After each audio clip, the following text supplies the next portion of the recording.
Welcome to the Subjective Professor podcast, where we reject coercion and hypocrisy.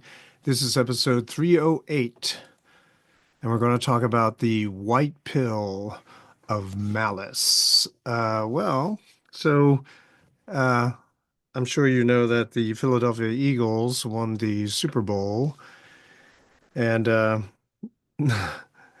Philadelphia destroyed its city. Nice to know it. I feel like all the unemployed BLM Antifa people just joined in the celebration for the opportunity to once again destroy things. But anyway, the white pill is the white pill, A Tale of Good and Evil, is a book by Michael Malice. He's self-published. I should look into that. But anyway, Jimmy Dore had him on to talk about his book. And so, what is a white pill? Well, you know what a red pill is, a blue pill, and this is inspired by the movie Matrix, where Morpheus gives a choice to the protagonist Neo. Do you want to take a red pill or the blue pill? And if you take the red pill, then you become aware of reality, what's really going on. The curtain is pulled back, and then you see really what's going on in the world. And the blue pill is you just go back to living your life in complete ignorance. Then there was the black pill, and I believe that the black pill basically means there is no hope in society. Just give it up. Wait for everything to just simply fall apart and collapse. The black pill, despair, no hope, nothing to look forward to, kind of thing. Pessimistic, shall we say. And then, in contrast to the black pill, we have the white pill, which is what this book is about. And the white pill is about hope. So the book generally talks about the Soviet Union when Russia was basically a communist country and had all these satellite states underneath it.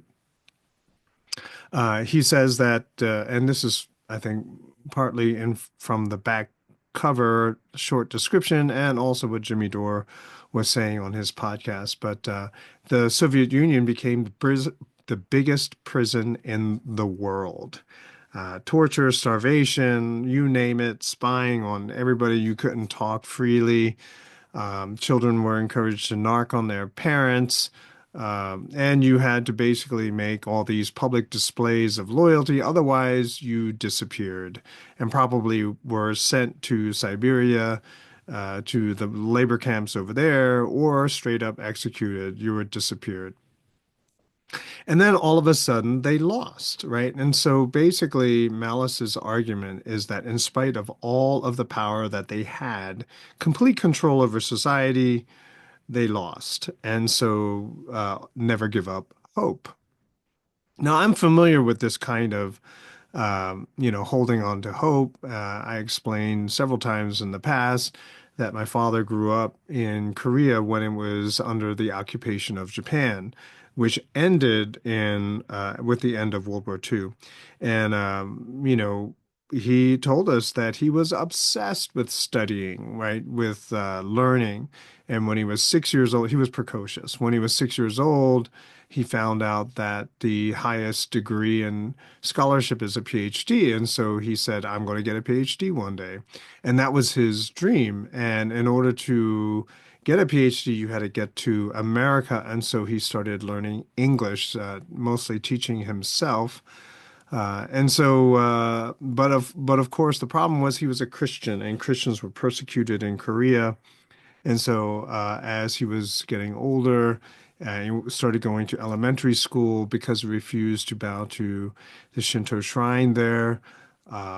He was beaten every day, basically. My grandfather, because he was an elder at a church, he was publicly tortured at the police station quite regularly. So anyway, yeah, I talked about this before, being a family of just, disobedient, contrarian people.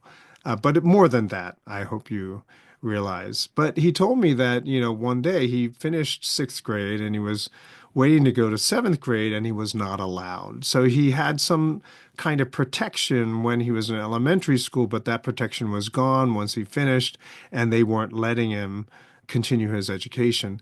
Now, the thing, what you got to realize is that was his obsession, and he was denied because he refused to bow to a Shinto shrine. And so, if he just bowed to the shrine, they would let him in the school, but he refused to do that.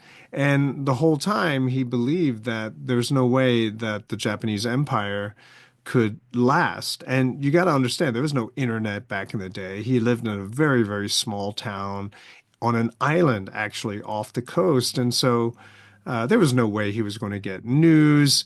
Every day he was told how the Japanese were sinking American ships, shooting down all their planes, and, they were losing the war. Uh, and so for 3 years, he had to wait, but he didn't know that the war was going to end. But, 3 years he was constantly told, why not just give in, bow to the shrine, and go back to school? And then all of a sudden the war ended, right? And so basically, he told me that it was his trust in God. And I know if you don't believe in God, this means nothing to you, but it's the hope factor, right? And so the White Pill, the book that Michael Malice wrote that they talked about hope. And I'm quite familiar with this, and hearing those stories ever since I was a child, always sort of, I don't know, gave me a positive spin, which is why in this podcast channel, I always try to end with some sort of hope. I even wrote an article, Hope Ain't in the Box. You can look it up and read it, tell me what you think, but just sort of to always look for hope, right? And hope generally is not in the realm of information that you already know. Hope lies beyond what we know. And so you got to try to get at that information. You got to try to get access somehow, um, you know, break out of your bubble of limited knowledge and get to that better information, right? And that's the stuff that I developed myself or I worked out myself and wrote, but it's all for hope, right? So hope is not in the box. Now, Michael Malice talked about how I'm pretty sure he talked about a revolution in peace. In other words, the Soviet Union fell without a war. There was no war. Sure, there was a Cold War, but it wasn't a hot war. I'm sure that historians will credit the United States and Ronald Reagan. I remember growing up in those days and people saying that the Soviet Union and the United States were in a weapons and arms race, and the Soviet Union was trying to keep up with the United States, but they just simply couldn't, and they bankrupted themselves as a result. I'm sure that Michael Malice might have some extra juicy bits in there to tweak and improve that narrative, or maybe even have something completely different. But one comment I did want to make, so it was an interesting argument how he grew up well, he was born in Ukraine, the western part of Ukraine, and at the age of a year and a half, his family left the Ukraine, and so he came here to the United States. And so I guess he has a connection with authoritarian societies. He wrote about North Korea as well. Um, so it was a very interesting discussion, and I thought a great discussion, particularly because Michael Malice wanted to talk about hope, and that's what I'm all about, hope, right? Like there's got to be an upside, right? If both choices that you're being offered are horrible choices, come up with a third choice, right? I say this kind of stuff. If you listen to any of my preaching episodes, that's what it's really all about. It's about hope, right? Looking beyond what you think you already know to find something that's better. It's the stuff of innovation and creativity. All right. But it's weird how they talk about communism and capitalism. And I guess it really does depend on the definitions that they're using. Malice self-identifies as an anarchist, and I wonder what his definition of an anarchist is. I'm sure it's somewhere. But generally, anarchist, right? An means no. Arch is leader. So someone who doesn't believe in a leader. You are your own sovereign. I'm pretty sure that's the meaning he's going with. But then he contrasts this with capitalism, which to me is a synonym to anarchy, right? Freedom with responsibility. That's how I understand capitalism, and that's how I understand anarchism as well, right? I am free, I can do whatever I want, but I have to take responsibility for the things that I've done. And we, as individuals, collectively, we make up a society, but there is no collective identity. It's just that each of us are all individuals and we're all making choices and calculations and trying to figure out how to navigate this thing we call life. But in any case, that was the question I had at the end of their conversation. I mean, I agree with most of the things that Malice says. However, I'm wondering, but he trashed on capitalism a bit, and I just wonder, is it because he's going with the conventional understanding of what capitalism is? It's a big question mark.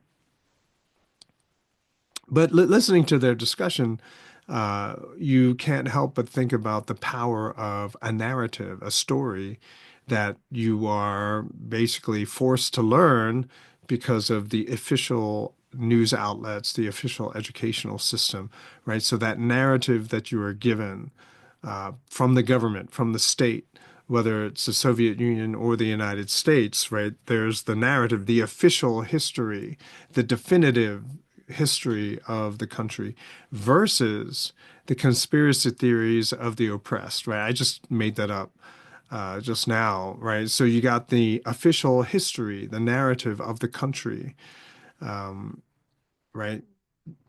Versus the conspiracy theories of the oppressed. So, on the opposite side of the official government approved narrative is basically people who are pretty much suffering under the system, coming up with theories on why that is. Now, we're not talking about the lazy, the sort of the people in the welfare trap. We're not talking about that. Those people. We're talking about people who are intelligent but contrarian. Maybe someone like me who just something is off, something doesn't feel right. And so you start to ask lots of questions. And so, because things don't make sense, because of contradictions that you see, hypocrisy that you observe. Now, these are all characteristics of liars trying to maintain power. And no matter how old you are, you sense that, right? I remember being very young, single digit young, being incensed and put out because of hypocrisy, right? I didn't know the word. I didn't, uh, quite, I couldn't express what it was that I was feeling. But yeah, young kids, they recognize hypocrisy, double standards. And that is what it is. What you realize is that that person is trying to maintain their power and authority over you by lying. Now, this is in contrast to justice, honesty, consistency, progress.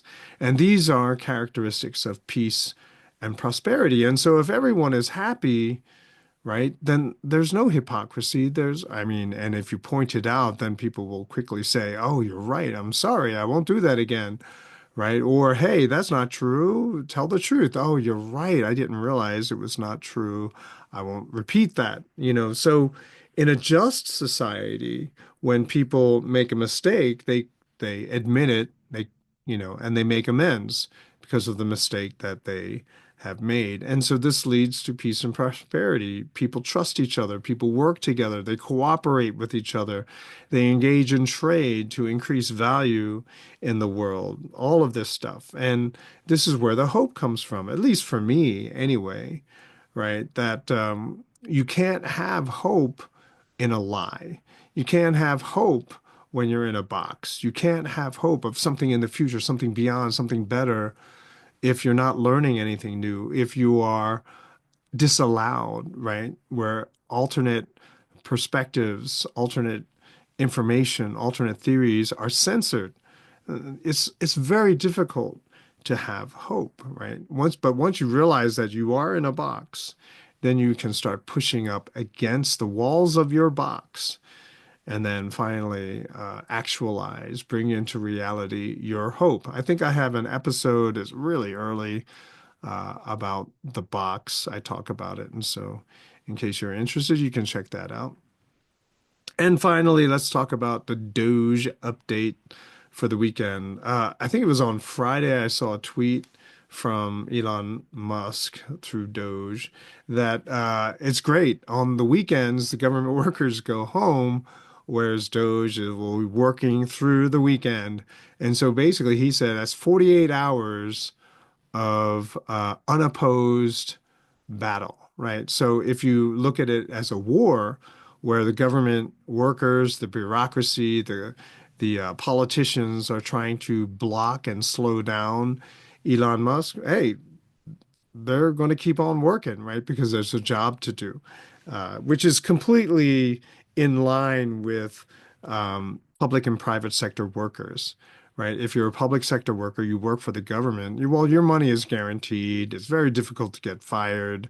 And so you tend to become more and more lazy. Whereas in the private sector, you have to earn your keep. You have to earn your business. You have to earn your customers.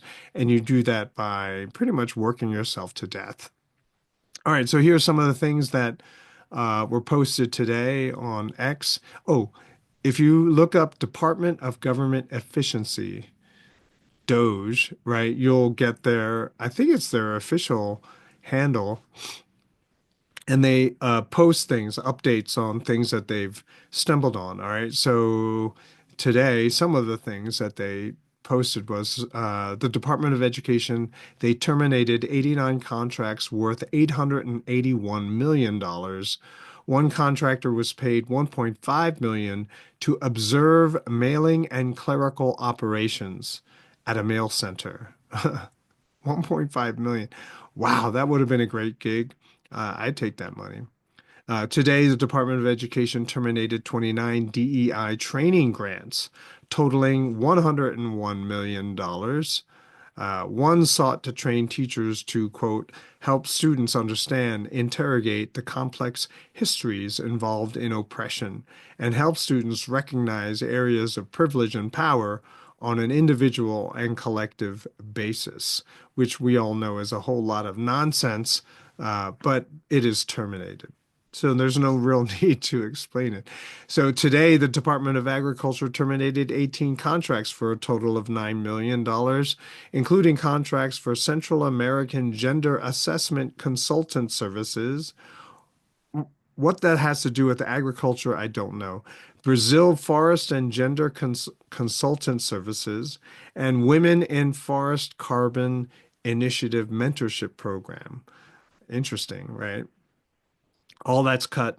Uh, and then another tweet is great coordination across 35 agencies over the last 2 days to terminate 199 wasteful contracts, saving $250 million, including a contract for Asia Pacific, Sri Lanka Climate Change Mitigation, Adaptation, and Resilience Coordinator for the Forest Service.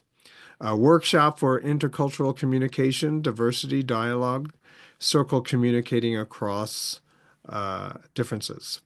And then, of course, the big juicy one, $59 billion sent to house illegals in luxury hotels. Uh, yeah, nice. No wonder they had no money, right? Because it's FEMA, the Emergency Management Agency, right? Where they're supposed to, help people after a natural disaster, and they gave Hawaiians $700 per household, and then after that hurricane, I don't know, I forget the name, they were given $750. And then, of course, there's lots of which so that FEMA thing is horrible. It probably should be abolished, uh, and let right? Because the private sector really rushed to the aid of everyone who was there, certainly a lot faster than FEMA did. And of course, finally, rumors have been swirling ever since last October, I believe, that Elon Musk would recruit Ron Paul to help him audit the Fed. And you keep hearing these positive responses from Elon Musk. I don't think, as of this morning anyway, that anyone had contacted Ron Paul to work with DOGE to audit the Federal Reserve. But this is really important because it's the Fed, the Federal Reserve, which is the fuel. It's the engine which fuels everything, all of the corruption, all of this misallocation of resources spending, right? It's where all the cash comes from. And now the process is a little bit more complicated than simply just printing the money. I believe the Treasury offers bonds and T-bills and basically CDs, certificates of deposit from the government, right? And then depending on the duration, 30 years or 5 years, it has a different name. But without the Fed, there would be no money, right? And